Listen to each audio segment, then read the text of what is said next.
Welcome back, sewists. If you were here last week, you saw me prepping the pattern that we're going to sew up this week. We're going to be working on the Helios pattern by Indigo. The way I found this pattern, it's another independent pattern company. My kiddo sent me an Instagram saying, "Mom, look at these amazing pants. I want these pants." And I was like, yes, those are amazing pants. You need those pants. So I found the pattern. It is a European pattern company, but it was very easy to order and print here in the USA. It comes, the way they do their sizing is they do 0 through 7, and then they tell you comparable sizing. So I'm doing a pattern size 3, which in the US is comparable to a 10-12, and I believe in the UK is a 14-16. So it has a great size chart. I showed a lot of that last week. If you're curious about all of that, I will have that. This is what the pant pattern looks like. It's the same pant pattern with 3 different ways of doing the waistline.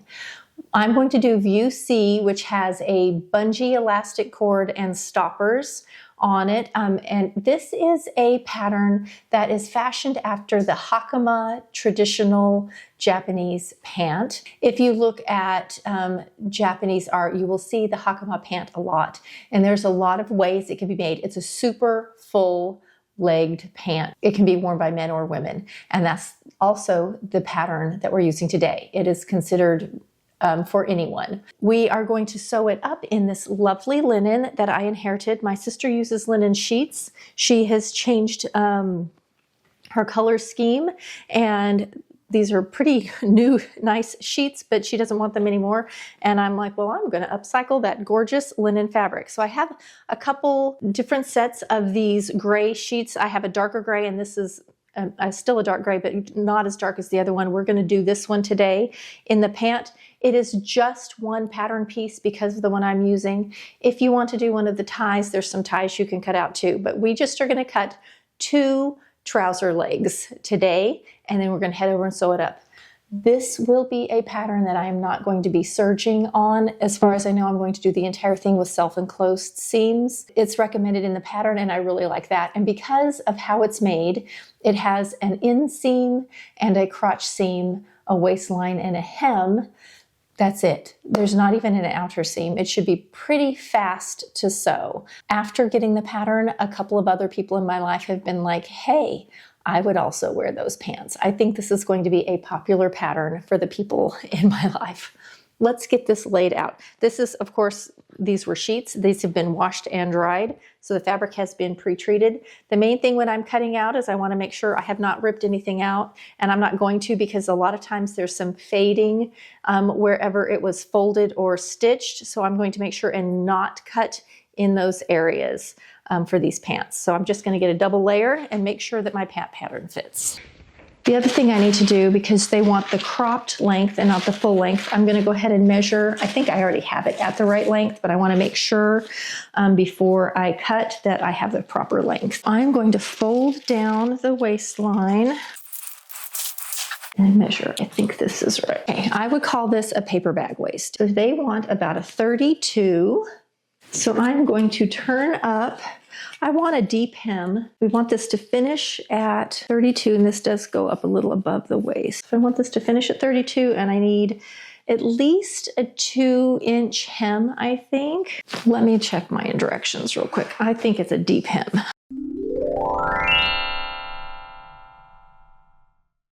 I have folded up to get the right pant length with my hem included. I'm going to put a couple pins in that. I'm going to refold my fabric so I'm not wasting any, because this is nice linen and I can use it for other things. So I'm going to do those 2 things, and then I'll show you how it looks.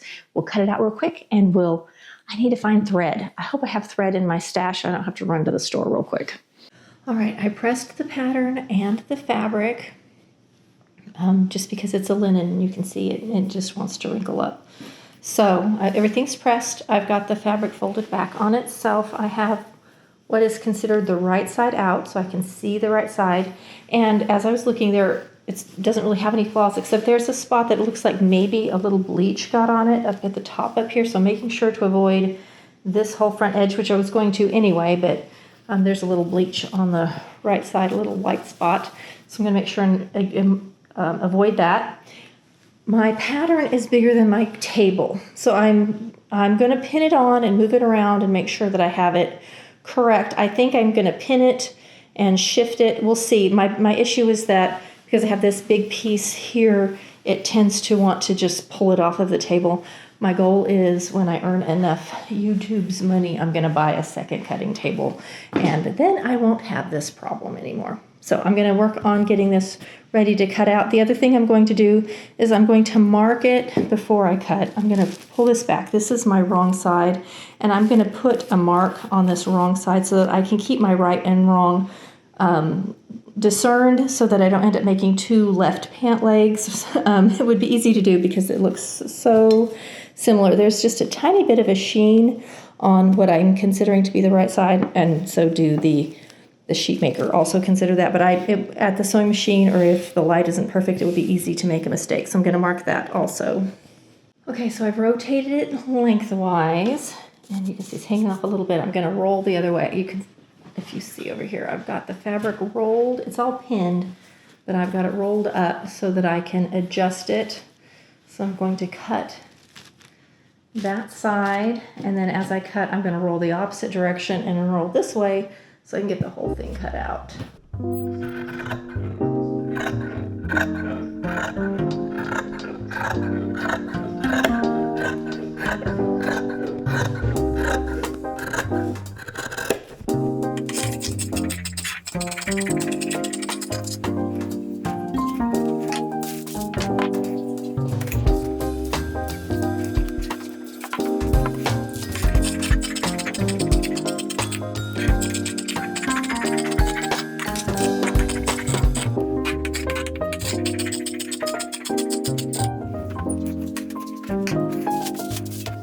Okay, one of the things about this pattern is there is no outseam, so it's not easy to put a pocket. There's no seam to stick a regular pocket into.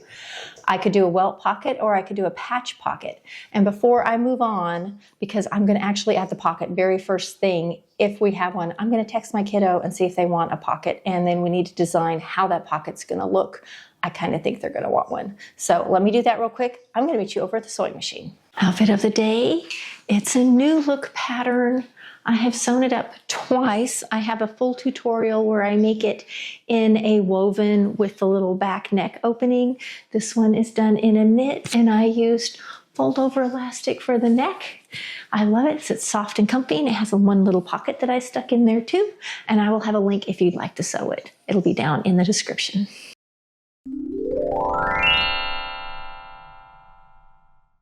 2 days later, I'm back, and I look different because it's a couple days later. Finally got the whole pocket thing settled.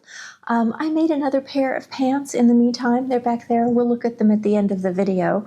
So after all of the discussion with my kiddo, we have decided to do a single back pocket on the right side. Easy to stick your phone in. So that's what we're going to do. I have already made the pocket. I'll show you here my drafting the pocket process. I have drafted a pocket. This is my pocket inspo. Pocket they want, we're going to do a single back pocket on the right side because they are right-handed. So here's my fabric. I'm just going to cut a pocket out real quick. I think I will serge around the interior of this pocket just because I don't want any fraying in the wash. So going to get that pocket prepped, and then we'll be ready to sew. So here's my little pocket. You can see I've serged all the way around.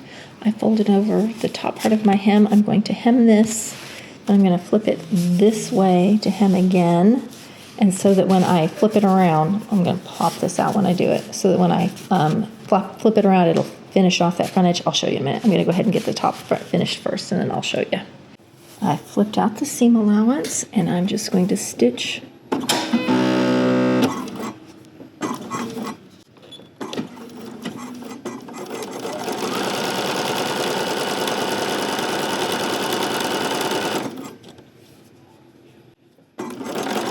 not even really worried about here in the seam allowance, just to get close to it. That's just going to keep that first edge down.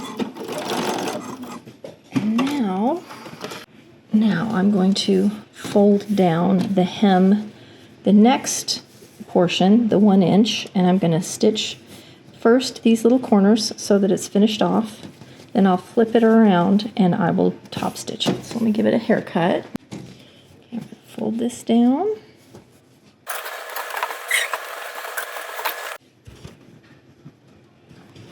We're going to stitch that right along that seam allowance first.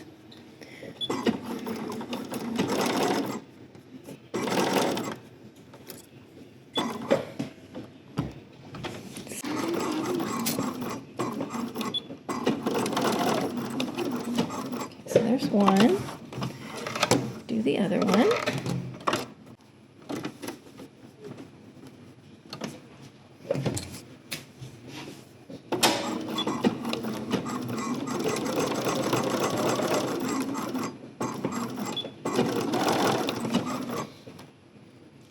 When I flip this around to the right side, you can see it's finished off that edge, nice and neat, and it's ready to be top stitched. I'm stitching right at the 1-inch line.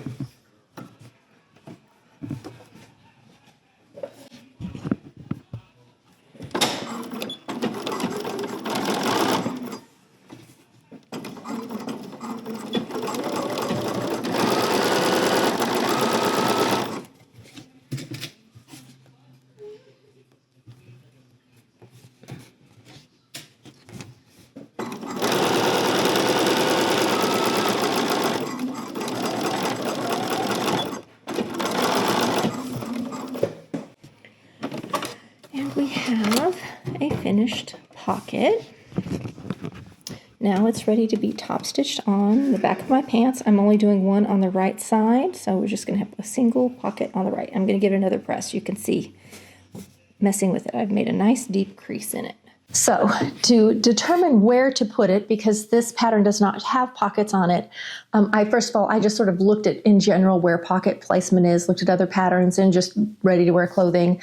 I've measured down, it's about 4 inches below the waist, and then 5 inches from the center back seam, approximately in there. And then I just made sure I got it nice and straight. So I have it pinned on. And it's ready to now be top stitched on. I am going to do little triangle corners here just to make it a little extra secure. I did the same thing on the other pants that I'll show you in a little bit. So let's get sewing some pockets. I know these were sheets, but this fabric is lovely.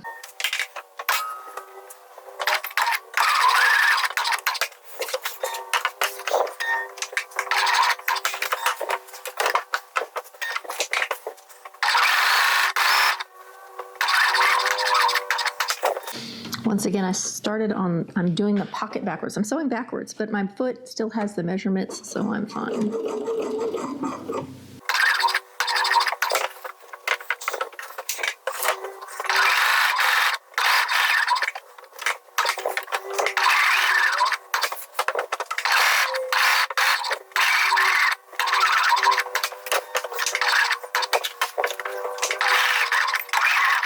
All right, here's my pocket before pressing and a haircut.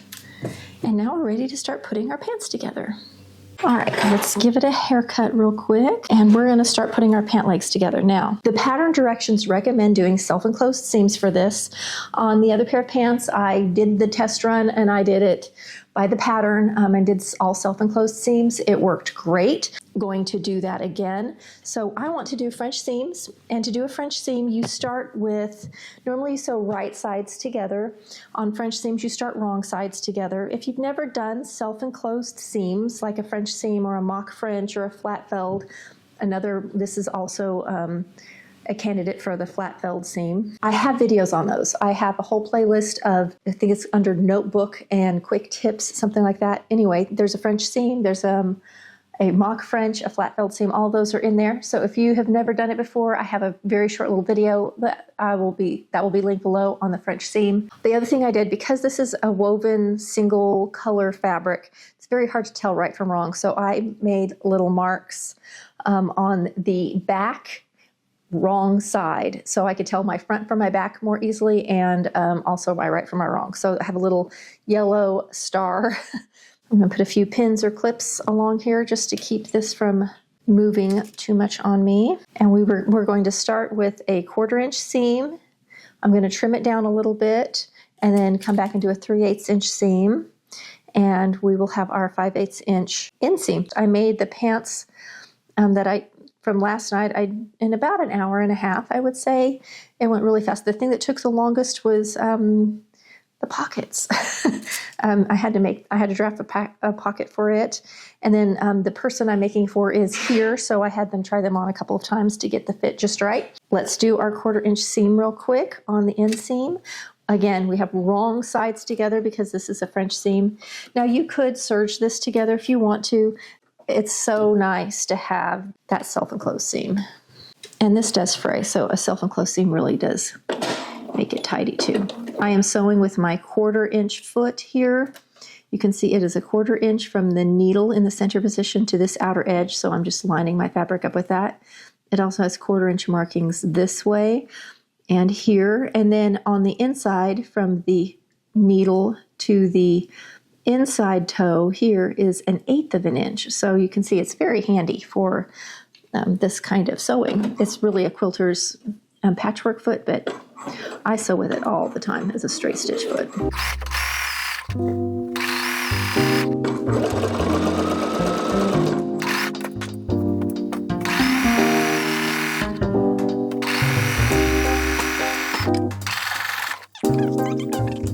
Next, I'm going to just trim down the seam allowance a tiny bit before I head over to the ironing board. I am just going to come in and take off a little less than 1/8.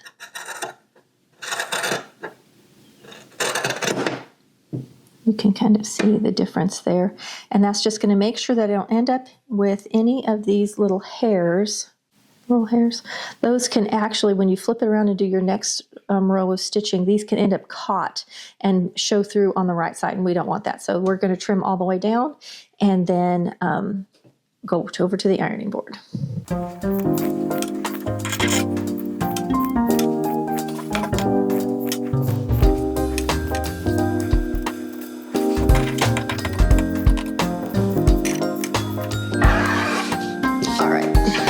You may sometimes see me on video swiping away trash, and it looks like I'm throwing it on the floor, but I actually have a trash can right down here. So, and the table ends right here. So the trash can is right where the stuff, when I push it through like this, it just falls through to the trash can. It's my little trick, and it keeps things nice and tidy.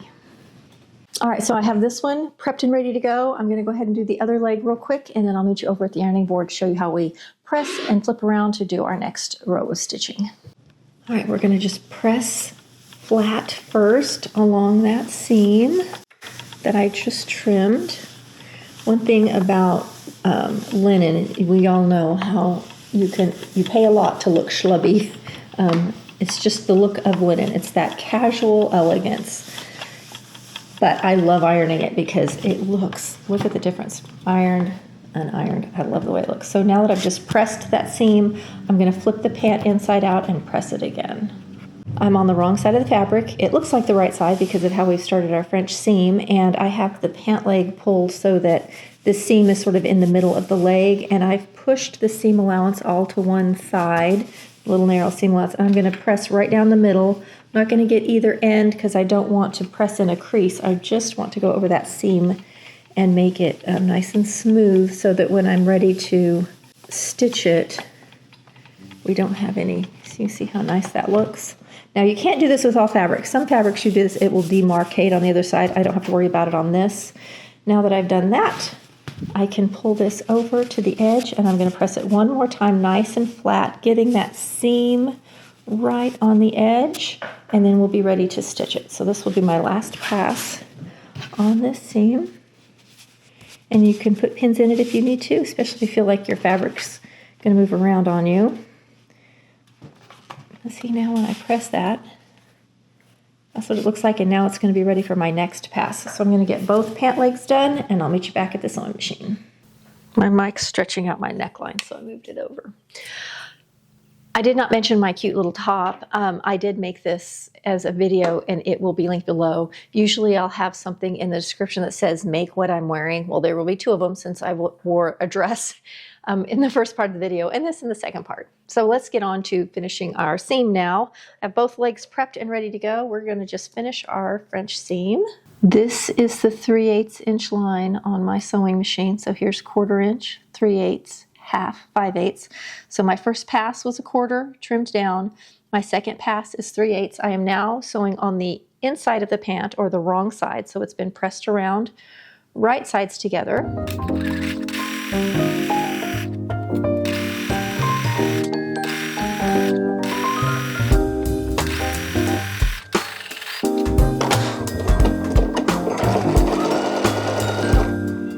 The cat is trying to break in. She's meowing at the door. I kicked her out.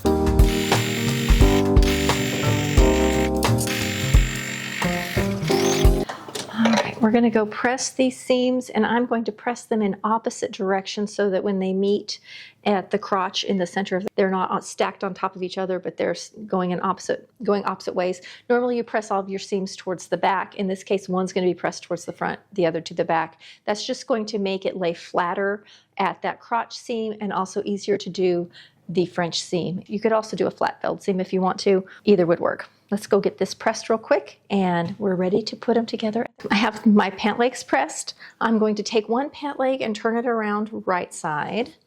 So this is the right side pant. And the other one I'm going to leave with the wrong side out. And we're going to slide one inside the other. Slide it on the inside. We're lining up that crotch line. So one right inside the other like this at the crotch. Now I have my 2 crotch seams. One is pressed to the front. One is pressed to the back. I'm going to put a pin in it, and we're going to pin our this whole U of the crotch together. I just did it backwards. I need to flip it around because I'm doing a French seam. I want wrong sides together, and I just did it right sides together. So I take it back. I'm going to pull this out. Whenever you do a French seam, I tell you I have to think twice as hard just because I'm so ingrained right sides together. Wrong sides together because I'm doing a French seam on this. So wrong side to wrong side. So seam to seam, you can see them touching. A very distressed cat outside my door.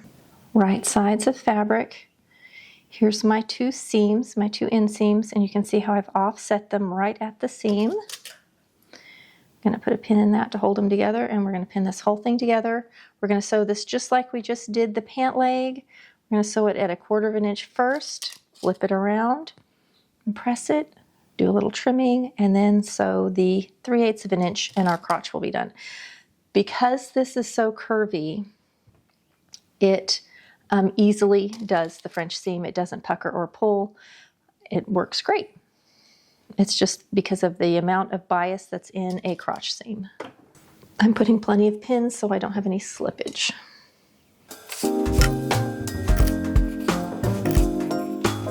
Wrong sides together. We're doing a French seam for the crotch. I'm doing the 1/4 inch first.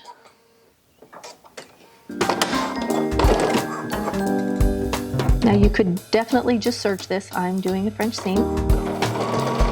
If you're serging it, you'll do right sides together. You can see my little hairs. It's important to trim this because those definitely will show in the flipping around if you don't.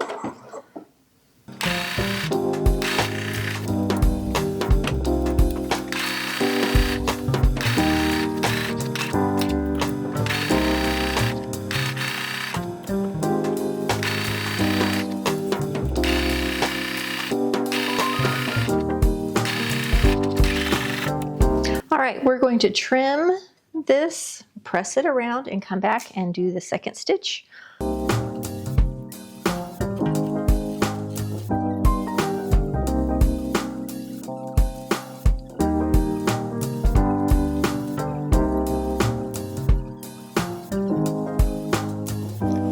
right, it's all pressed. We are on the wrong side now. You can see my original seam right here, the light. So you can see my seams pressed opposite directions. It makes it nice and smooth and flat and much easier to sew. For this, if I had pressed them the same direction, it would have been very bulky right there. It also would be bulky against the body. So especially since this is in the crotch, that's right in the center under the body, I would recommend pressing it in opposite directions. You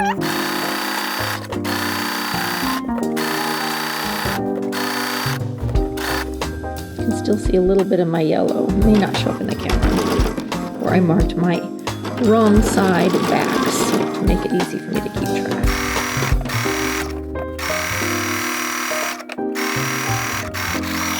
Ready for a final press. Okay, we have completely finished our inseams. There is no outseam. We've added our pocket, and we have done the crotch seam. So we've put the two legs together along the crotch. Everything done with a French seam. At least that's what I've chosen. While I was over there pressing my crotch seam, I went ahead and pressed down the waistband fold over. It is a 2.5 inch approximately. This is a European pattern, so everything's in centimeters, but they do give you inch conversions if you're sewing in the USA. So I have pressed down 2.5 inches. I'm going to come back and turn under this edge eventually, but just for now, because we have to put in some buttonholes, I am choosing to do, I believe it's View C. It has the bungee cord elastic, drawstring elastic in there with the little stoppers. So because of that, I need some buttonholes for that drawstring to come through and to put the little buttonhole, the little stoppers on. So I need to make sure I've got my front here. I did put on a back pocket. It makes it a lot easier to tell the back from the front. So here's my front. I have a piece of gray fusible interfacing that I'm going to put inside here where those buttonholes are going to go. So here's my fold over. The buttonholes are going in the center front, inside where the fold over will be. I'm going to lift it out of the way, but I pressed it first because it makes it easy for me to see where I need to put my piece of interfacing. And we don't want a lot. We just make sure it ends up under our buttonholes. So I'm going to go back over and fuse my interfacing on each side. And the way they have it, it's a little confusing, the numbers, but you just want to make sure that it's about 1 inch from each side of the center front, and then evenly spaced away from each other. And you want to make sure you have space at the top, because this is a paper bag waist is one of the terms that they call this. It'll have sort of a ruffle along the upper edge. We're going to have a channel with no elastic in it that creates that little paper bag look. Then we'll have 2 channels for our elastic, and then we'll have the bottom where it's seam finished. So I'm going to fuse in my interfacing real quick. We're going to do buttonholes. I'm going to mark them, and then we'll be ready to make our waistband and our hem. This is so fast. This is going so quick. So let's go fuse in our interfacing real quick. All right, so here's my little pieces of interfacing fused down and ready to go. And you can see that my waistband's going to come down and cover that. I am going to be pressing this up to finish off that raw edge. Again, this could be serged. I'm doing as much self-enclosing as possible. I just think it's the most attractive. So now I'm going to flip this over, and I'm going to actually mark the buttonholes on each side.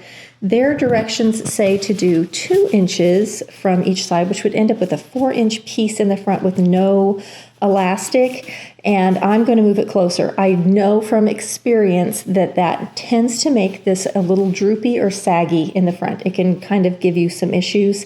So I'm going to move them a little closer to the center front to prevent that from happening. This looks like hieroglyphics, but what I really did is this is going to be my bottom seam where it's all sewn together. This is going to be my top seam where I make the paper bag waist ruffle. So in between those, I need to do 2 channels and have my buttonholes for my narrow elastic. So I have got this, between this will be a channel, which I have not drawn, but it will be in here. So there'll be a channel right through here between these 2. So these are my little buttonhole marks, and they don't have to be big at all because I am using skinny bungee cord elastic. So they don't have to be very big. So these are my 2 markings on each side for my buttonholes. I'm going to set up my machine for buttonhole. I'm going to unpin this now. I pinned this down to make sure that I didn't get my buttonholes too low. All of this is going to go away. This is just really for me to make sure I keep everything neat and tidy. And so there's my little tester buttonhole that I tried. I like it. I think it's just the right shape. I'm going to go ahead and cut it open and give it a test with my cord. Nice and stretchy. So I'm going to test this with this. You can see the size difference. Anyway, I'm going to test it out, and then I'm going to go ahead and put in my other 4 buttonholes. All right, so there is the cord through. Here it is on the wrong side. And I think that is the perfect size. And of course, it's going to go around into the second buttonhole, so it's going to make a little loop like that. And then the cord stopper will be on it, on the end. Let's make some buttonholes. This is the buttonhole that I've chosen. My machine memorizes it when I use this foot with this great big eye on it. So since I did the test and I like it, it's all set up, I can just come in and now make my buttonholes. So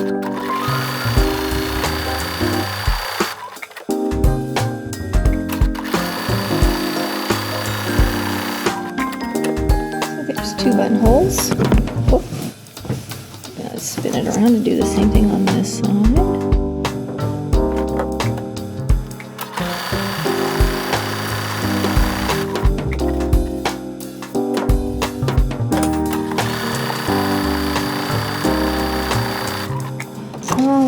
Let's make sure everything looks nice and straight. And if it does, then we are going to cut these open and move on to finishing up our waistband. So there they are. I'm going to go ahead and rub off a bunch of the, this is just Taylor's chalk, and the reason I used it is because it brushes away so easily. All right, we're going to finish our waistband now. We are now ready to actually put the waistband together. I have gone in and trimmed out some of that excess interfacing because I made kind of big strips, and then it peels up real easy, and I trimmed it off just because I didn't want it to be too firm in there other than behind the buttonhole, and I also didn't want it to hang down below where this waistband is going to finish. So since I have already pre-pressed my waistband, I've got this pressed up for the first round. I'm going to go ahead and stitch it. Then I'm going to fold over and put in my channel. So I'm just going to stitch all the way around this outer edge of the waistband. That's going to finish it off so it's nice and neat. I always start in the back. For these things, we will be leaving an opening in the center back for fishing our elastic through, our little cord elastic. It's nice and stretchy. I did do a test just now, and I will show this on camera. I burnt the end. The ends were had some wild fuzzy ends. I will show you in a minute. It burns fine. So I am burning these ends even to keep them from fraying out. And it'll also make it easier to push it through the channel. All right, I'm just going to be stitching right along this outer edge.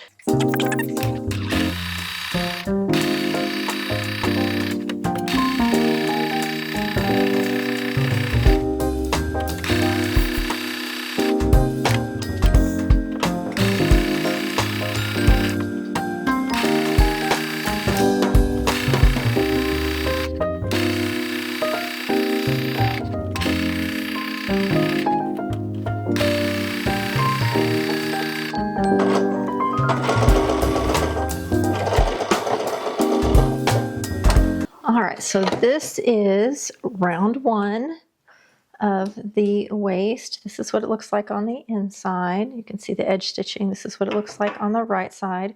Now I'm going to fold this whole thing down. I'm going to put a few pins in it, and we're going to start making the actual channels. And the biggest thing is in the front. I want to make sure that I'm lined up good for those buttonholes.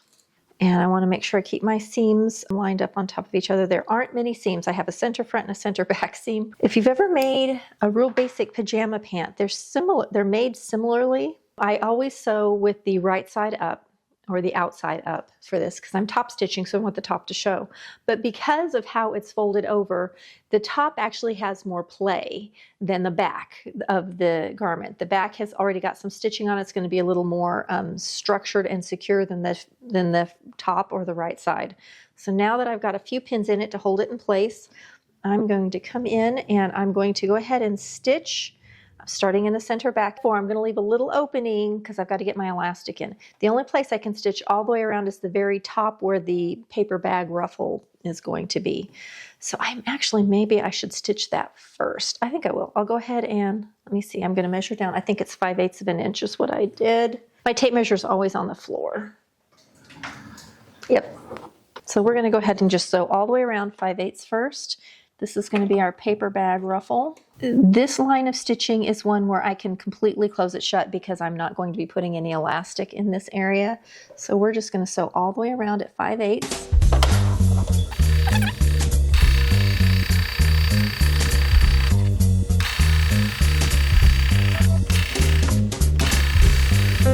So you can see my little lines. This is where I started, so I know how deep I want to go.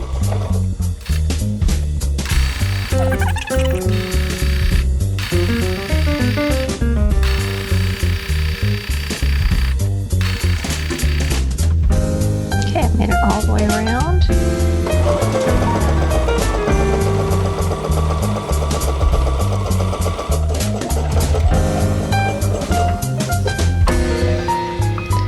So that's my first row of stitching all the way around.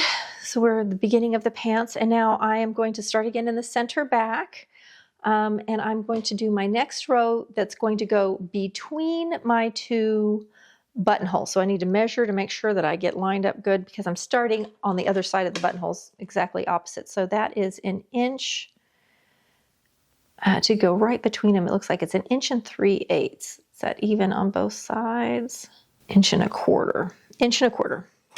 So that's what I'm going to start back here. Now I'm leaving open a hole because I've got to get my elastic in. So we're not starting right at the center back. We're starting over a little bit. Give myself some room for pulling elastic through. So I know I want to go 1 1/4 from the needle, which is right here. So I'm putting that right down here where the needle will be. And that actually is right at the edge of my throat plate. So I can use that throat plate edge to help me go all the way around. The next time, I often use these little screw holes also. But for this next one, I can use my throat plate edge, not starting in the center back, starting over a little bit, because we are going to be putting elastic in. We'll sew this up at the very end. I am going to back stitch, however, so that it stays together while I'm feeding my elastic.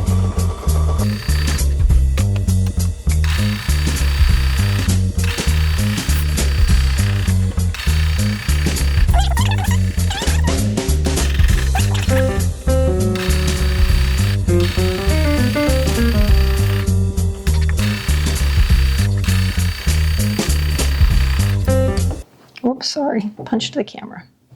All right, we're back around. I'm going to stop before I get to the middle again, do a little back stitch. And now we're going to do our last row of stitching. I'm going to measure again to make sure I get below that last buttonhole, but also in the area where I folded up so that I lined up where I need to be. And we are at... It's going to be just shy of 2 inches because it's a 2-inch turn under. So it's like 1 7/8.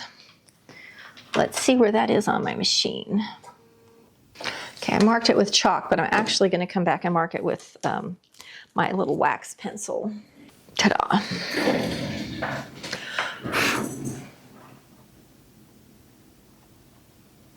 Yellow's not the best. Yellow's always what's handy though. Red. Red is what's best. There we go. Okay. And then that'll just wipe off. I'm going to go ahead and trim a few hairs real quick so they don't get caught when we come through for our next pass. Last pass. See my red marking I made with the waxed pencil? And we're going to do our last pass. This is going to be the bottom of our casing. And again, I'm not meeting in the middle. I'm giving myself space to get the elastic in. This is how it's looking on the wrong side and on the right side.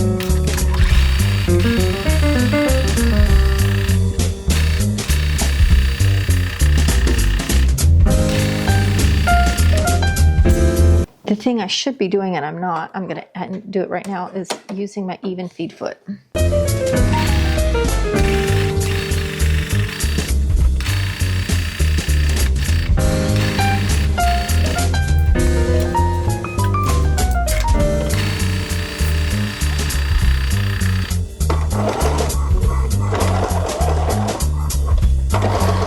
We're ready to add elastic. Now for the bungee elastic, it says how much you need to buy, but it does not say how much to cut for each size. So I know normally for waist elastic, depending on your comfort level and how you like to wear it, it's usually at least 2 inches smaller than the actual measurement of the body. So if you have a 32-inch waist, you would cut your elastic at 30, and then that gives you another little ½ inch or so of overlap, and that's about what you would have for as a rule of thumb. Now, you can have different elastics that are a lot stretchier or a lot softer. You have a soft elastic in a stout fabric, and it might keep it stretch. It might stretch out the elastic a little bit, so you may have to play with that. So this is nice and firm. It's super stretchy. So, and the way this is done is to have 2 channels, but it's one elastic that's coming out and back in and going through both channels. So because of that, I need one long piece of elastic. So what I'm going to do is cut the actual waist, because we also need a little loop on each end. So I think I'm going to cut the actual waist twice. I believe it's like a 30-inch waist, 32-inch waist. So I'm going to cut 64 inches of elastic. That is what I'm going to do. And we'll give it a go. I have plenty of elastic, so if I don't like it, if I find that it's not what I want, I can always just cut another one. Here is 60. And then I need 4 more inches.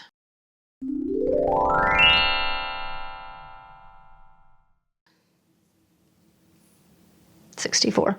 Now, I'm also going to be tying it in the back is what they recommend. I'm going to cut this off, and after I cut it, I'm going to show you how I burn the end to like fuse its end. So let me get my little lighter, and I'll show you how I do it.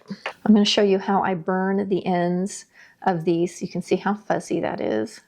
This is my favorite kind of lighter for this. I use this for burning a lot of things that are synthetic. This is for synthetics, which this is. So I've got my little flame, and I come in and I just touch it, and you can see how it starts to go away, and it melts it. It makes it hard.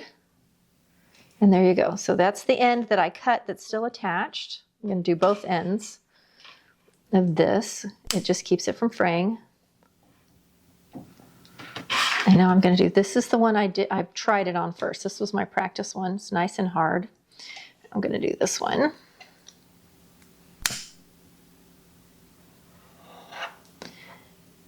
All right, and that's it. So now that I have that, so we're going to start in our center back. So here's my elastic.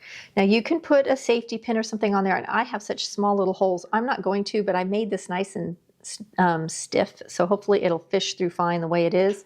I also have my little fishing line things that I bought recently to do drawstrings and elastics. So and I have these little doohickeys also we're going to be putting on. So we're going to come up here to the top. We're going to just start in the back and go towards the buttonhole. So I'm going to fish through to the buttonhole, starting in the top one. We have to do this for both sides. I'm wondering if I'm going to be happier with one of these. Will it fit in? Are they exactly the same? They are. I thought they were 2 different sizes, but they're not. They're just 2 of them. Let's see if it fits through my buttonhole. It does. So I'm going to put this, we're going to try this. Let's see if it works. I am fishing this through. You gotta watch your little seam right here. There we go. So this is my center back, where my hole is. I'm gonna put my elastic through it. Hopefully it'll go through. Maybe not. My elastic may be too big for the holes. The problem may not be the buttonhole, the problem may be the little fishing tool hole.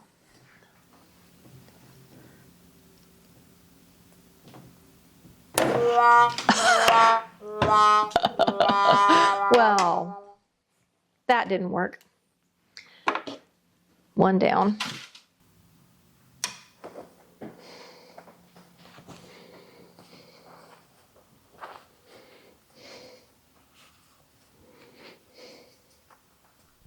Okay, I have fished through one of my little tools. It has this little hook at the end, and I'm going to put my elastic on there, and I'm going to actually let it puncture the elastic a little bit so that it's in there. Close it up, and then gently bring it back through that hole, and there it is. That worked great.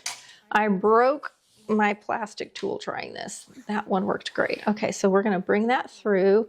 I am going to be taking this end and I am going to be pinning it down so I don't lose it, because I'm going to be looping this through quite a few times. We don't want to lose this. That's some stout stuff. Okay, so I've got it through one side, pulling it all the way out. Okay, now I'm going to do the same thing, but for the next buttonhole, but I'm going to go the opposite direction. So I'm going to come from the back to the front, because I've got to pull it through and make the loop here. So we're gonna, this time, instead of starting at the buttonhole, we're gonna start in the back opening. And now I'm going to go down to the bottom hole. We'll see if I'm doing this right. I may have needed two pieces. We'll see. I was thinking I needed one piece. We will see how far off I am, making sure I got that stitched good. All right, here I am to the buttonhole. The biggest thing with this one is that little hook opens up and sometimes it wants to catch, which is what it feels like it did. But I can see it in there. There it is. Can grab this, hook it on. You can see it's kind of hooked in there. Close that up. And I'm going to carefully, because that's my buttonhole end. There we go. Pull it through. There we are. Oh, you know what I forgot? I forgot to put my stopper on. So we gotta pull it out. Hold on, let's go back and do the stopper. All right, so I've got to put the stopper in. I have not messed with these before, but I'm pretty sure I have to push it like this. This is the fiddly bit. Poke it through, get it all the way down here to the end. Yeah, that's cute, guys. That's fun. Okay, now we're gonna do the other one. You gotta push it. You gotta have some thumb strength here. You want to be able to see the hole. You see that hole? And I'm poking into that hole. Now I've got my loop. Oh, that's so cute. Now we're gonna fish it through again, starting at the center back. And see, this is why I pinned that down so we didn't lose it. Start here at the center back. Fish through till I get to my buttonhole. Make sure I'm in the right one. I need to be in the bottom, not the top, using this hook. Okay, I'm to the buttonhole. Now I can get my other end of my elastic. Boop. And I'm ready to gently pull it back through.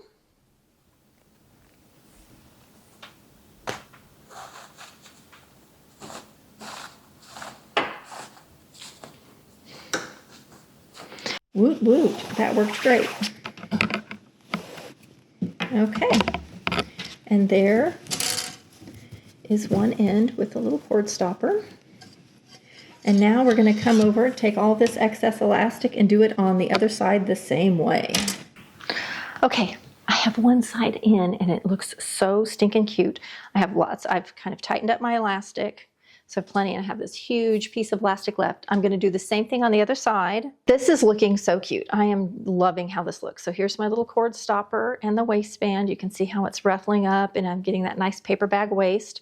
I have my end I started with. I started with it in the top channel. So now that I've come through, I'm going to do the opposite direction. So I'm going to go bottom channel, starting in the center back, come out the buttonhole, put the stopper on, come through the top channel, and then I'll have my two ends will be meeting up in that top channel.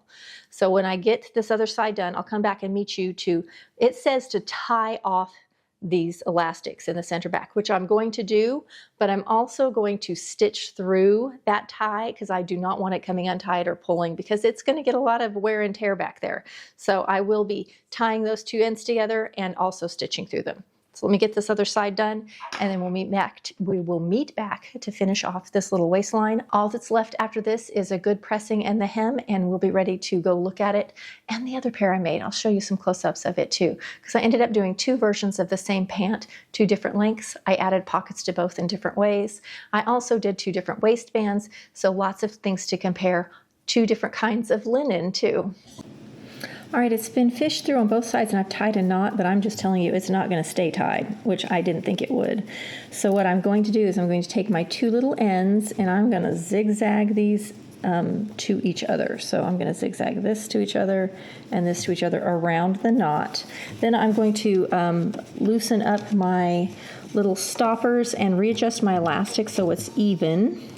The inner elastic, the middle elastic, just does not sew well through the machine, like the needle does not go through it at the machine. So what I've done is I've taken my hand sewing needle and I'm stitching through the outer casing to hold it together.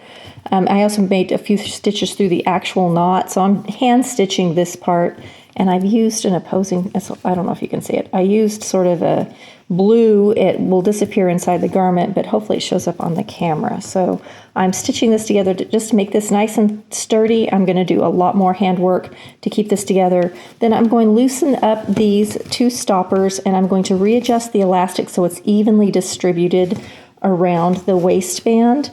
Once that's done, we're going to come back and sew up these 2 little channels, start at one channel, go straight across, so that they are now sewn shut, and we're ready for hem. So when I'm ready to sew these shut, I'll meet you back. I'm going to work on this for a little bit.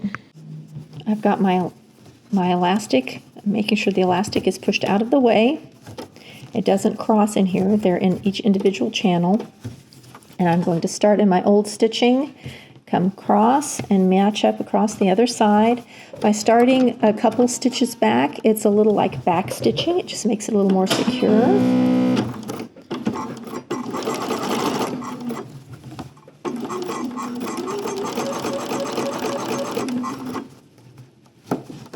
The biggest thing is making sure those little cords are out of the way. This one has the knot in the end, so I want to make sure don't hit any of those. Okay, there's one channel sewn up. Come back and do the other one.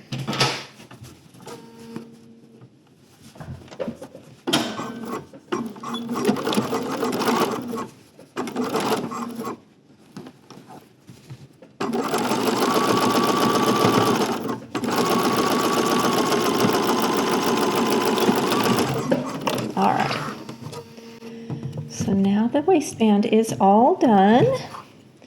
So you can see our little stoppers. This is what it looks like on the inside. And I've just made sure everything's stretched and even, and now it can be adjusted. You can easily adjust the waist with these little cord stoppers. Isn't that cute? We are in the home stretch. I'm going to flip these around to the right side. So here we have our cute little back pocket back there on the right side, and here is our front with our little cord stoppers, and it is adjustable, so you can see it's nice and stretchy, but we can tighten up that waist with these little cord stoppers on each side, give it a little more of adjustment. I really like this. I hope they do. When my kiddo picked this pattern out, they sent me the pattern on Instagram. They're like, "Mom, look at these cute pants." And they were right. And they were like, and I really like the ones with these little cord stoppers and the bungee cord in them. So that turned out really cute. I'm very pleased with that. All that's left now is the hem. The hem is, I have left in, and this is how it was included in the pattern. It's about a 2.5 inch hem total. You turn under a 1/2 inch to finish it, just like we did the waistband, and then up 2 inches to hem it. So I'm going to do that now. It's just like the waistband, only easier because there's no channels. So I'm just going to head to the ironing board, press in my hems and sew them, and then I'm going to give it a good complete press, and I'll show you the complete project. So I'll see you over there after hems to look at both pairs of pants. We're at the last step. I've got my hem all turned up, And I've got my little marking, and we're just gonna stitch around, top stitch in our hems, and we're done. Gauge my even feet foot.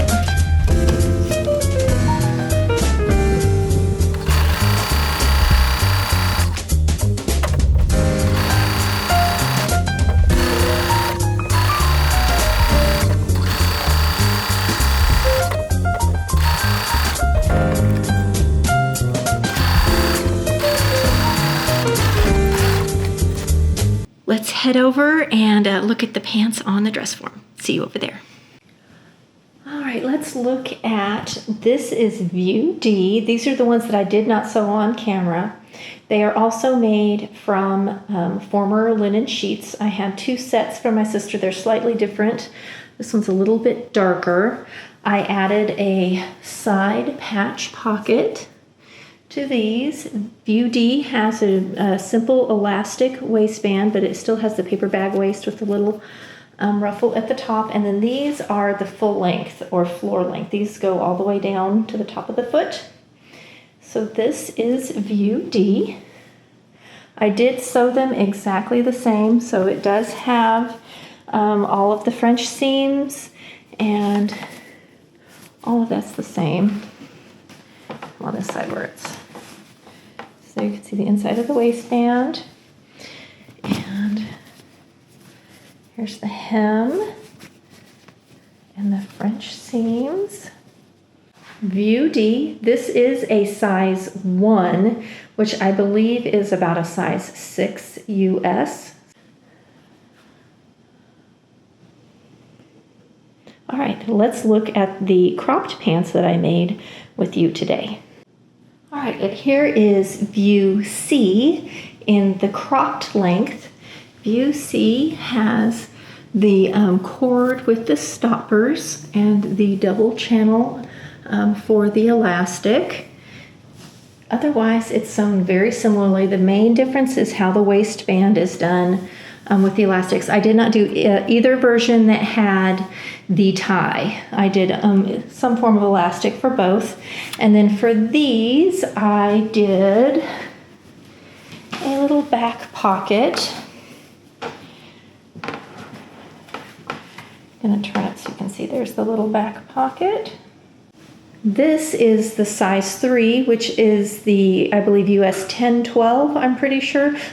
But you can see they're sewn exactly the same. Both of them have all the self-enclosed seams. They all have the French seams. I really think this is cute. I did think it would be really fun to do a big wide patch pocket that had the same gathers with the little loop in the pocket. That could be another cute way to change the look of the pant because it's so classic. And you could also do a welt pocket. We did consider a welt pocket when we did our little single back patch pocket on these. Thanks for sewing with me.